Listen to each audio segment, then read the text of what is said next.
CIA hoping for a treasure trove of intelligence from hard drives. Michael Evidence, Pentagon correspondent. Hundreds of intelligence analysts were working against the clock to uncover information from Osama Binladen's personal computers that could lead to actionable missions to capture or kill key members of the AlQueada network. Leon Panetta, the director of the CIA, said that an impressive amount of material had been retrieved and that a special task force had been established to act on the intelligence as it was being interpreted. One US official described the cache as a motherlode of intelligence riches.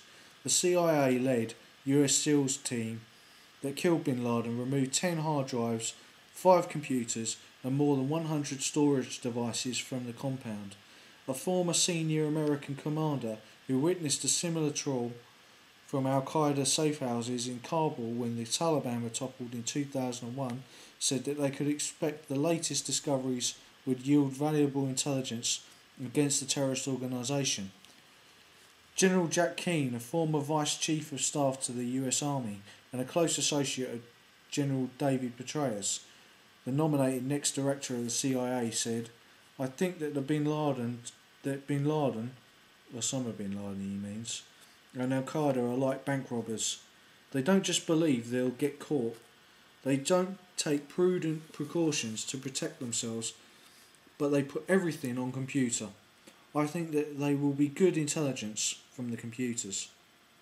He warned that any intelligence referring to other members of Al-Qaeda would be of fleeting value because after the death of Bin Laden, every senior figure in the network would be doing all they could not to be detected. However, he added, if some of the individuals were forced to move from their secret locations, they could become more vulnerable.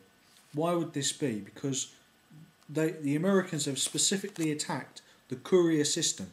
Al-Qaeda doesn't use phones. It doesn't to contact its various operatives. It uses couriers and a chain like the Pony Express of people to get a message from A to B.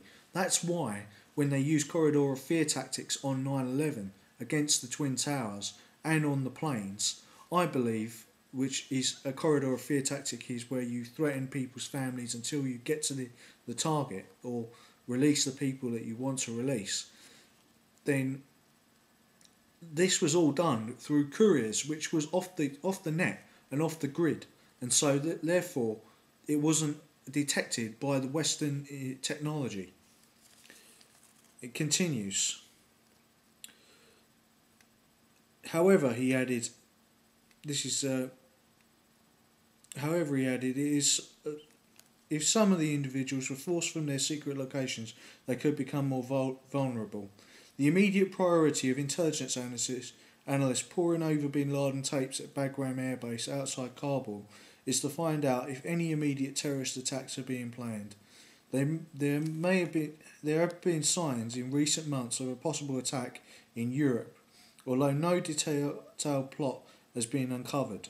This is what I spoke about in my video, Bin Laden Evil Bastards Threatens France. Analysts are looking to link information with the chatter that has been picked up in recent months. Threads of threats have been suggested, renewed interest in attacks or on transportation. The analysts are also looking for intelligence that might pinpoint the whereabouts of key Bin Laden associates.